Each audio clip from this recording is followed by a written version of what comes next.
મારું નામ પટેલ કીર્તન છે. હું જીટીયુમાં બેચલર્સ ઓફ એન્જિનિયરિંગ કરી રહ્યો છું. અત્યારે મારું ફાઇનલ યર ચાલી રહ્યું છે, જેમાં આઠમા સેમમાં આવતી ઇન્ટર્નશીપ માટે અહીંયા રોયલ ટેકનોશોપમાં હું એઝ અ મંથટેક ઇન્ટર્ન જોઈન થયો હતો.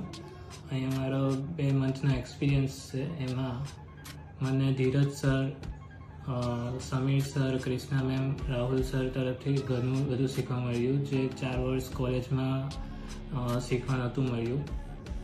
અહીંયા ઝેડકેવી એસોસિએટ અને પ્લેનેટ સોફ્ટવેર કંપની આવી હતી હાયરિંગ માટે, જેમાં મારું સિલેક્શન થયું છે. તેના બદલ હું પ્લેસમેન્ટ કમિટીને પણ થેન્ક યુ કહીશ for giving me this opportunity. અને નેક્સ્ટ સ્ટુડન્ટને મારો મેસેજ એ રહેશે કે તમે અહીંયા જોઈન થઈ શકો છો. And so again thank you for giving me this opportunity and support four royal team. મારું નામ